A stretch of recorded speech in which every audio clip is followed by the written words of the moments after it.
It's an everyday thing. It's an everyday thing. It's an everyday thing when you let your nuts hang. Y'all been asking for it. Here it is. First, I've got to give y'all a little bit of backstory. I made notes on my computer because it's a lot.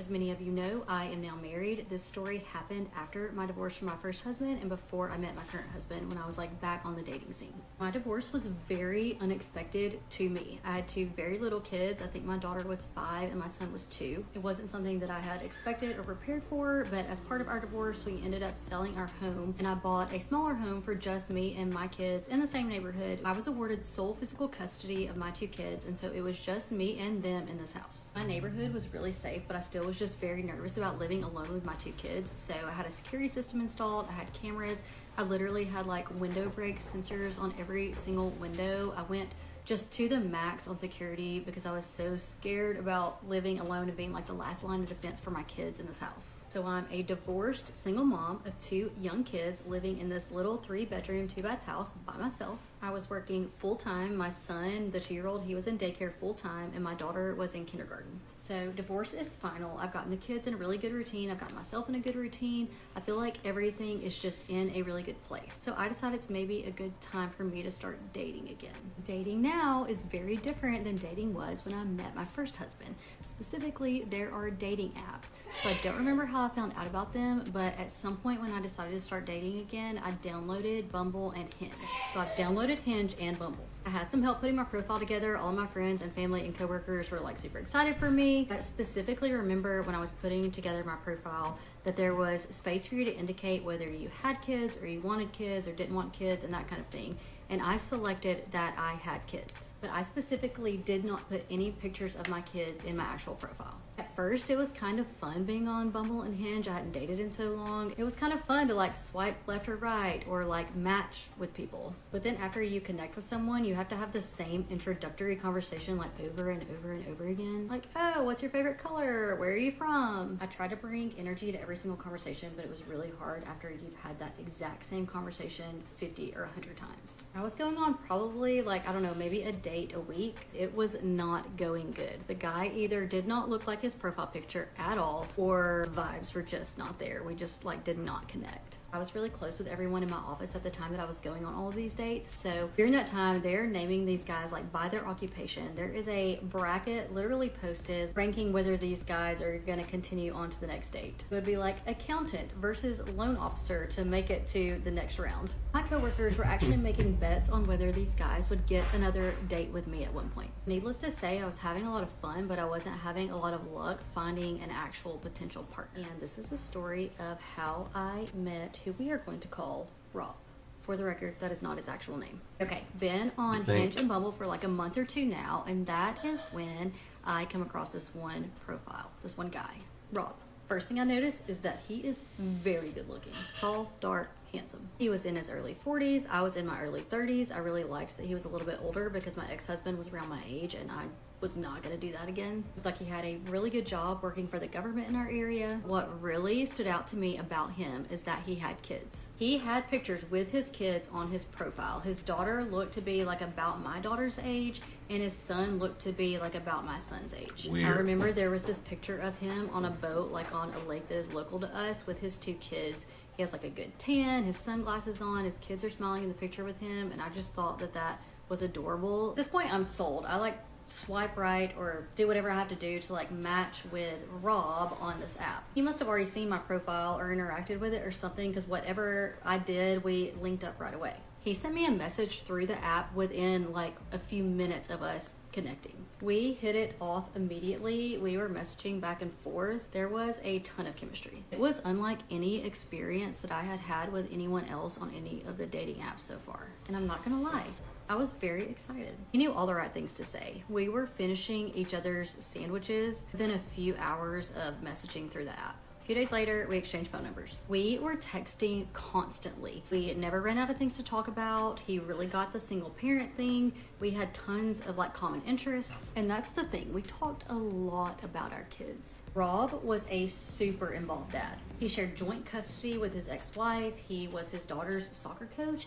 and he was even involved with the freaking PTA. He was texting me all these pictures of him having tea parties with his daughter, him taking his kids to like see Santa Claus at Christmas. Now, my ex-husband was military, and I obviously had sole physical custody of my kids, so all of these things were really impressive to me. It was the most attractive thing ever that he was so involved with his kids and like such a good dad. Like One thing that I did not like though is how he spoke about his ex-wife. Like, she didn't come up a lot, but when she did come up, it was that she was his crazy ex, couldn't believe he ever married her, the divorce was her fault. Was not a fan of any of that. But that was like one red flag in a very large sea of green flags, or so I thought. So it's like a week into knowing Rob, we are already like this. Super into him. Am I like already thinking that I maybe found the one? Maybe. About a week into texting, he actually picks up the phone and calls me, and we start talking on the phone. A lot, like constantly. I would put my kids down to bed at night, and I would talk to him on the phone for hours. Into the wee hours of the morning, and the conversation never lulled. We genuinely enjoyed talking to each other. I literally felt like this was my first high school boyfriend all over again. I was like a giddy little schoolgirl. We could only talk and have these really long, elaborate conversations after our kids went to bed. So now we are like a week and a half into talking, texting, talking on the phone. I am not talking to anyone else. I'm pretty confident that he's not either. We had not had time to schedule our first date yet because remember, we both work full time and we are both very busy with our jobs and our kids. But Rob finally asks me on a date for a Saturday night. He was like, I'm so sorry it took so long for me to schedule a date. It's just really tough with the kids' schedules and trying to find babysitters. But Rob, he's pulling out all the stops for this date. He sent flowers to my office with a note about how excited he was about our date, makes reservations at my favorite restaurant. I do get a babysitter. I make arrangements for my kids to go to my mom's for the night. I go shopping for an outfit for the date. I haven't been shopping for myself in years. I think I even bought new makeup. I'm online scouring the restaurant menu, like what is going to be the least embarrassing to eat in front of this dream man. Girlfriends are hyping me up. I was feeling so unbelievably lucky. There was just one thing. I couldn't shake this feeling that something was off and that it was all a little bit too good to be true. So I just have a weird gut feeling about the situation. Absolutely no reason to feel this way, just a gut feeling. And when I have that feeling, I question what is wrong with me. Because this guy is fantastic. Like, why am I questioning him? What is wrong with me? Is it because my divorce ruined me? Is it because I'm a single mom now? I have no idea. But I am a lawyer, and as a lawyer, I have access to various software to do background checks and also to our online court system. So I have this gut feeling about Rob, and I'm thinking about looking him up in the software and in the online court system. But I felt bad. I did not want to intrude on his personal life. I felt like the only reason I had that gut feeling or that I wanted to look anything up is because of how my divorce went, and there was a lot of mistrust.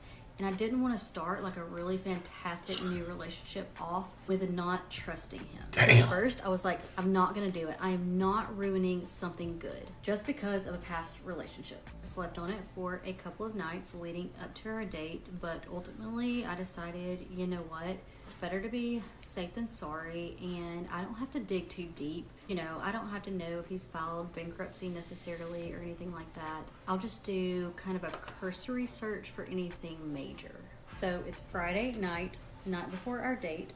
I put my kids to bed. I am texting him. He's asking if he can call, and I'm like, well, I've got to catch up on something for work really quickly. He is very understanding. What I really do is I sit down on my couch, I open up my laptop, I log in to our online court system, and I log in to our software for background searches, and I type in Rob. He had a decently common name, so when I first put his name in, there were a lot of results. I start thumbing through them, and probably the first 5 pages, there's nothing on him. I'm feeling so relieved and absolutely ridiculous for doing this. But about page 6 is when I see what I'm looking for. what I hope I would not find. First thing I noticed is that 5 or 6 things pop up with like in his parameters. They are all within the last couple of years. My eyes start at the top of the list and the first thing I see is a speeding ticket. That is like not a red flag at all for me. So I don't even click on that one. I just like go to the next one. And the next few were in courts in our state where it could be like different things. Could be good or bad or nothing, but I know too much as a lawyer to make it that far and not click on them and look. Y'all, am I glad I did. I had to get a snack and a drink for this part. Trigger warnings, I am being dead serious, like SA, domestic violence, minors involved. This story has been kind of funny. It's been kind of like a joke. This part is not funny. So if you don't want to hear some crazy kind of disturbing stuff, then scroll now. Also, I feel like I need to say something about this really quickly, but like in all this time when Rob and I are talking, he's telling me all about his kids and like all that kind of stuff, and also telling me how excited he is to meet my kids, how he really would love to be a stepdad, and like how he would be involved in my kids' lives and stuff like that. And that is important, and you'll see why. I saved these documents for years because I am a lawyer and we have receipts for everything. So I'm thumbing through our online court system. The next case I come to after the speeding ticket is for domestic violence, specifically a restraining order from about 18 months prior from his ex-wife against him. Now, I am a lawyer, so I am intimately familiar with the court system and how someone can make allegations without proof and get a restraining order or something like that temporarily and it ultimately be dismissed. So I'm a little weirded out seeing it, but I'm not like overly concerned about it. And I also did not immediately dig into the details. Then I go to the next 2 cases. 2 more restraining orders from 2 different women, not his ex-wife, since his divorce. And I'll be danged if I ain't reading the details on those, because that's me. The details were extremely disturbing. They involved pew-pews and stalking and harassment. Yeah. And I'll tell you why this was so concerning to me. Like, again, you can make allegations and you can get a temporary restraining order, but it's difficult to get a judge to grant a more permanent restraining order without a lot of proof.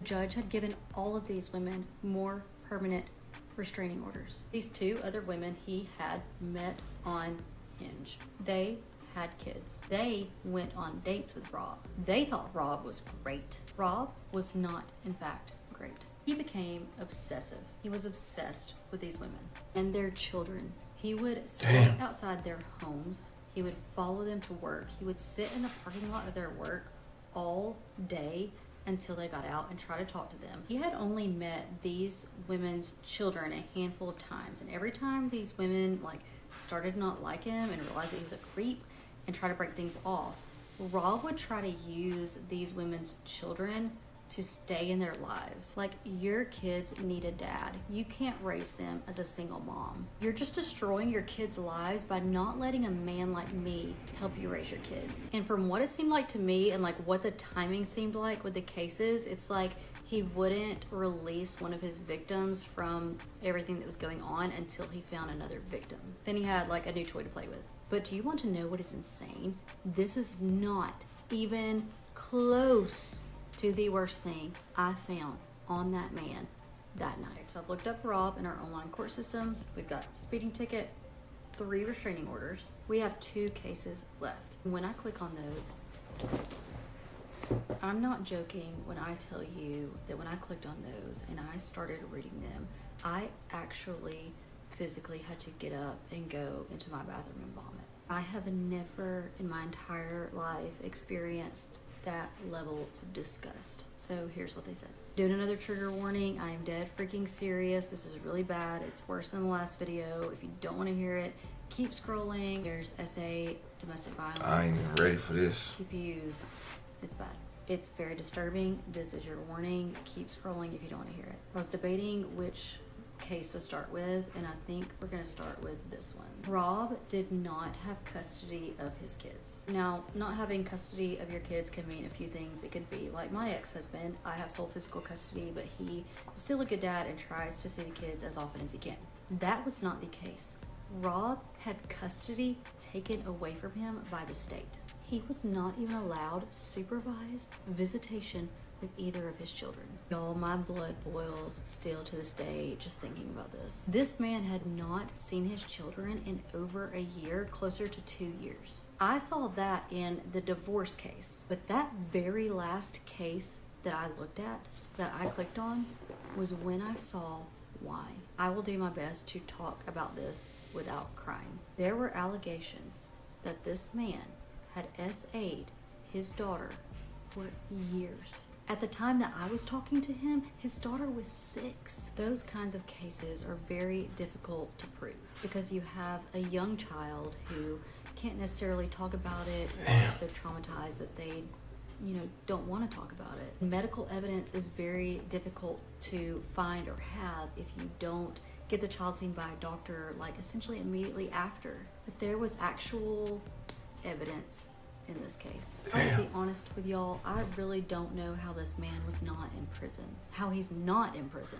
And all of this, these cases, like what I'm talking about now, happened before those other women and those restraining orders. Within those documents, it talks about how when Child Protective Services, or DHR in our state, was investigating him for all of this. It's like the end of a workday during the week, and he has several neighbors drive by his house. He lives in like a subdivision. His garage door is open. He's sitting in the middle of his garage in like a camping chair or like a fold out chair that you would take to athletic events with a pew to his. He had done that same thing in front of those other 2 women to try to get them to stay with him. What a sicko. Oh, and there was also a pending case, like an active one, to permanently terminate his parental rights to his 2 kids, meaning that he literally would not be a father to his children anymore. So at this point, I have found out all this very disturbing information, and I'm still sitting on my couch in my living room. He is still texting me. He's like, hey, just let me know when you're done with your work and I'll give you a call. I probably sat on my couch for 10 or 15 minutes just processing, but I will tell y'all that is the last day I've ever spoken a word to that man. Once I was able to gather my thoughts, the first thing I did was block his phone number and block him on Hinge. I had zero interest in confronting him. I just felt like there was absolutely no point. I wanted nothing to do with him. I was disgusted. I was grossed out.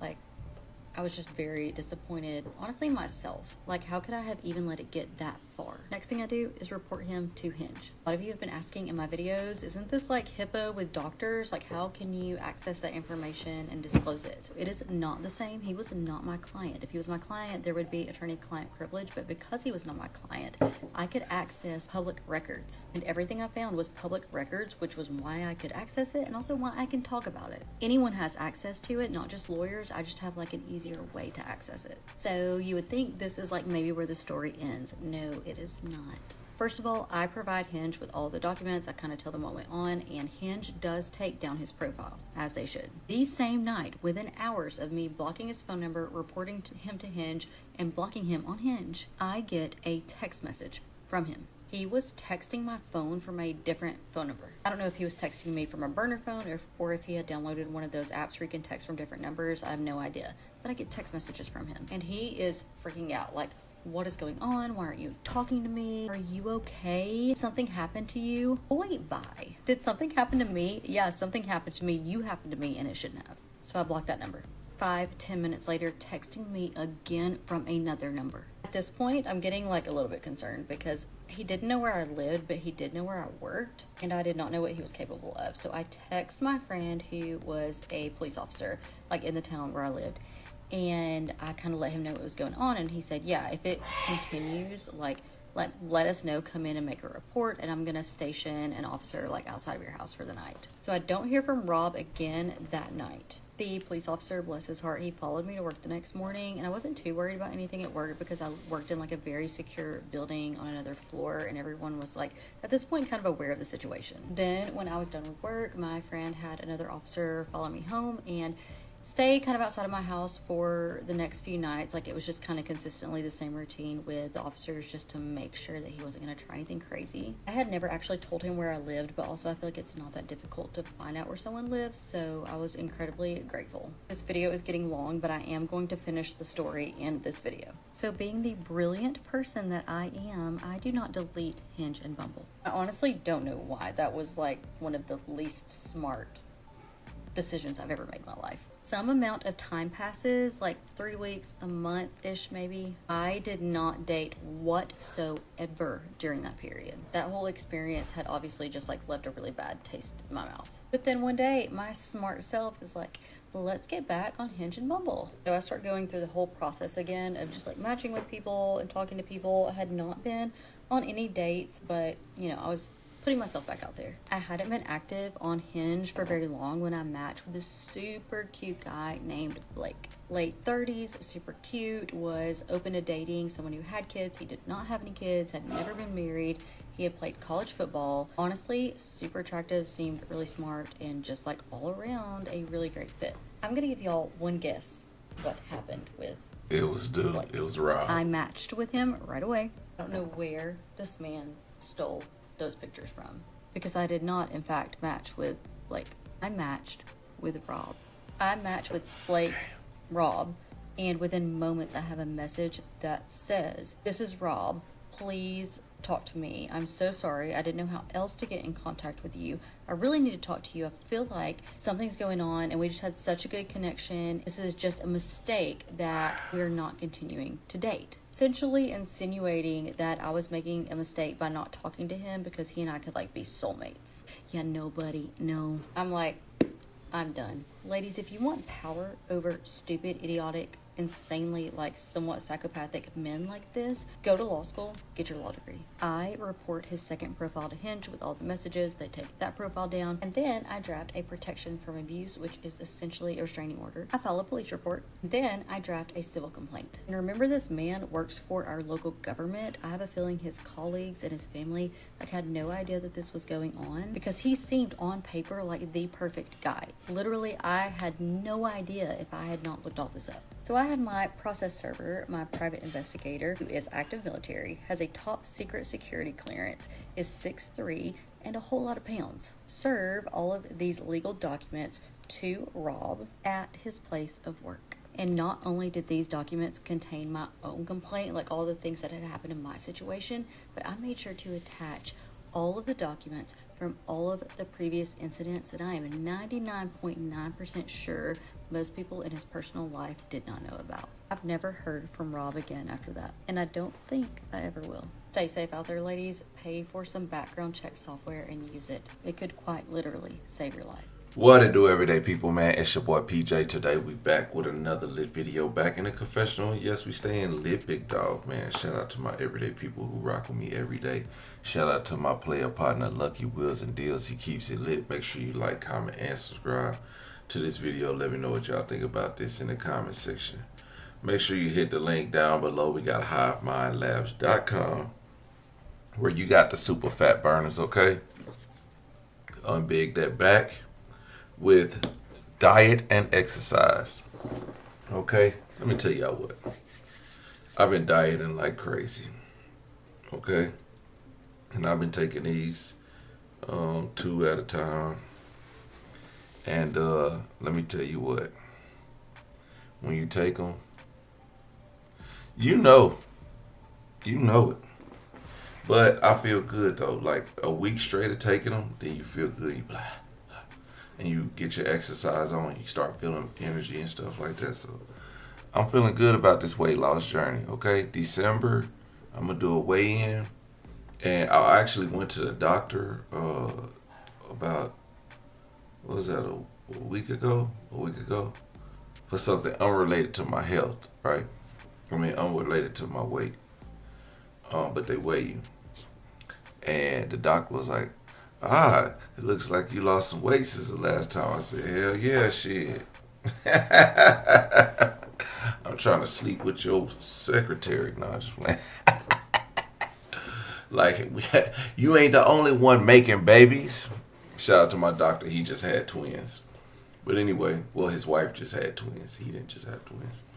Anyway, you liberal. Look at that. I'm just playing.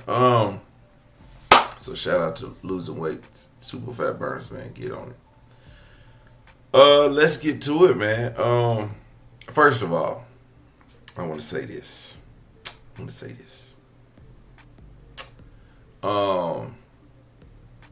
Somebody told me that I I'm never on the woman's side.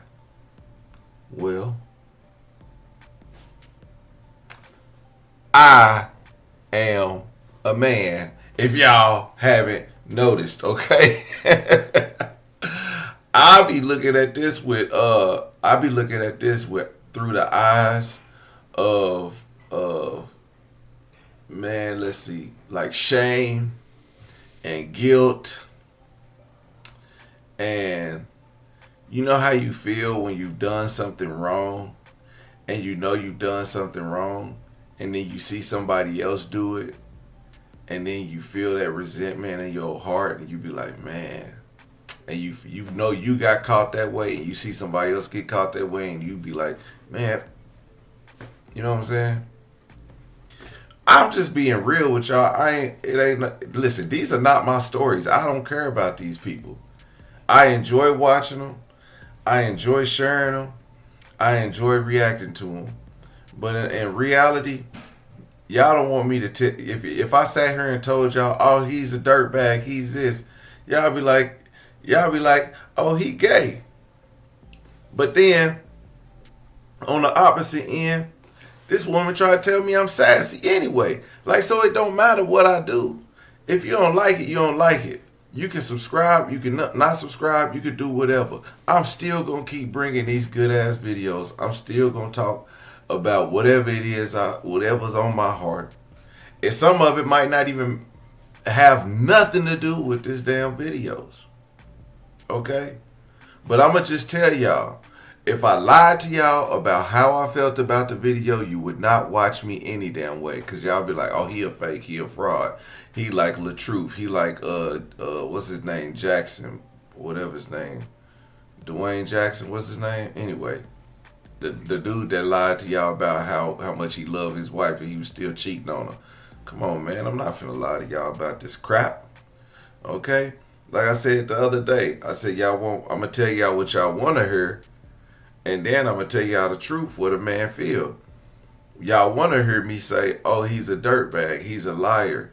He's a cheater. He slept with this woman. He's a narcissist. He's all this. Y'all can say that all day. But then when I tell y'all the truth, he fell out of love with her. He thought she got fat.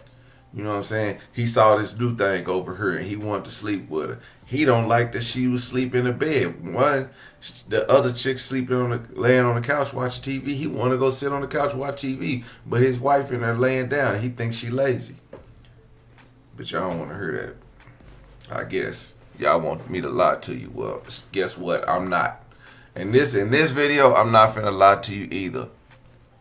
I'm disappointed in this woman. And I'm going to tell you why I'm disappointed in her. Because she did not put this man's name out. Okay?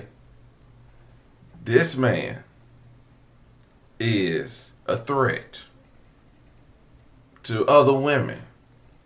Not there was one, there was two other women that he's met on dating apps prior to this who used their children as a predator. Like he was, trying to get at them through their children.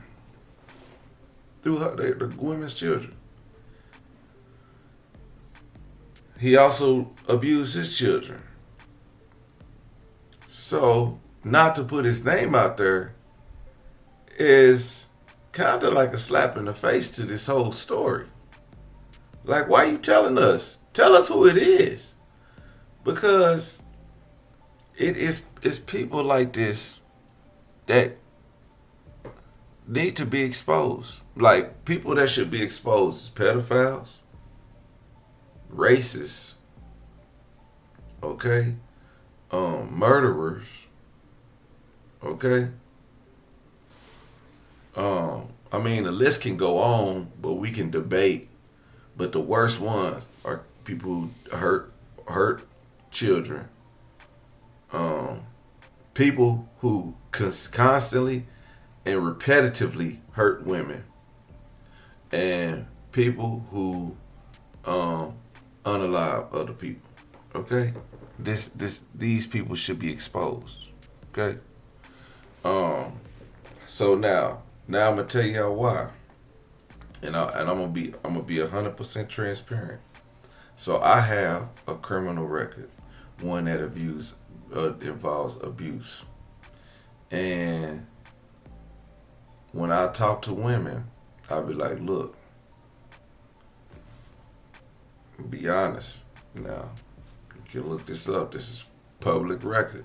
But I'm going to tell you before you go look it up and then feel like, oh, why did you tell me? Because if you like me, you like me. You know what I mean?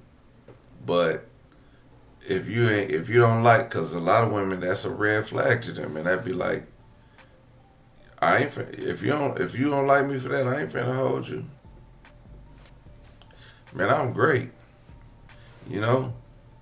So, um, I just think it's crazy, like how people hide who they truly are. And if you want to be transparent with a woman, that's the best way to do it. Is be honest with them, cause then you open them up. You open up a woman, she'll be more susceptible to your lifestyle and whatever you got going on, and be like, okay, well, he's at least honest with me about that. I can believe him. Now, if you're a cheater, like I was, then listen. At least they know. At least they know about my criminal record. But I don't go in and be like, "Girl, I was a cheater."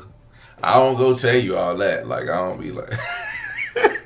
I'll be like, I was a cheater. I will not tell you that I was a faithful man. If you know. I don't know why we broke up, but anything else, you know what I'm saying? I'm an open book.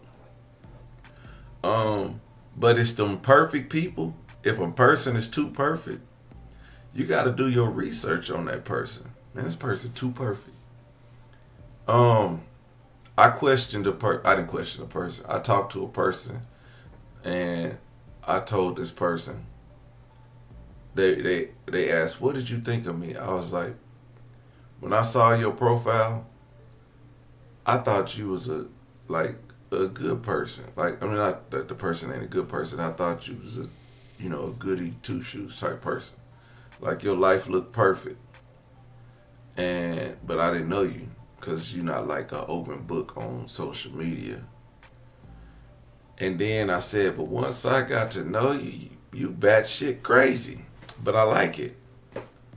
So, but I'm glad you opened up to tell me, rather than me find out later, and me being then ignored all them red flags, and then be like, man, I didn't see her social media had none of this crazy shit. Now I'm down here hog tied with an apple in my mouth because this chick done went crazy and went through my phone and seen I was cheating." So, needless to say, people's profiles be lying too. When you read people's profiles, they seem too good. You know, when they flashing the money, they always on trips.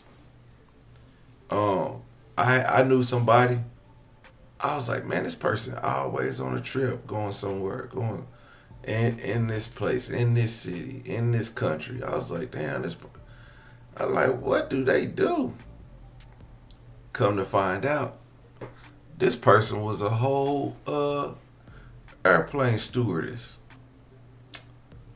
Cause come to find out, she was broke as a joke. Not saying she was a joke, she was broke. She had debt up to her eyeballs. But life looked good. And when you look at the life, online, you be like, man, that person, she looked like she got her stuff together, man. I want to be like her. I want to be with this woman, and I think I could. She can match my energy and all this. But then when you finally open up to her and you get talk to her, whatever, and you realize she ain't who she thought she was. But that's the same thing with God. Like I said, women. Y'all women know all the guys. Y'all know all the tricks that guys play. You know, he got money. He take care of his kids. That's a big one. Oh, he always taking care of his kids. Oh, that's so sweet. That nigga went to a birthday party, ain't paid for nothing. Took a picture with his kids and left. But his girlfriend bought the gift. He ain't even buy the gift. He ain't even write the name on the card. He just, you know, that be it. That be it. I know a bunch of deadbeats. I don't rock with them, but I know them. But I guess so. This lady says get a background check, pay for a background check if you dating. I mean, I guess that's a good idea. But what also is a good idea is if you pay if you pay to get background checks from guys, and you find out something that they haven't already told you, leave them immediately. Don't give them a second chance. Because if it's a red flag at that point and they know it's a red flag, they should have been man enough to tell you. You know, especially if they have changed behavior. If it's something they're trying to hide, like something that happened 18 months ago, yeah, red flag. Lose it. Get away from it. Anyway, everyday people, let me know what y'all think in the comment section. Like, comment, and subscribe. I'm gonna holler at you later. Peace.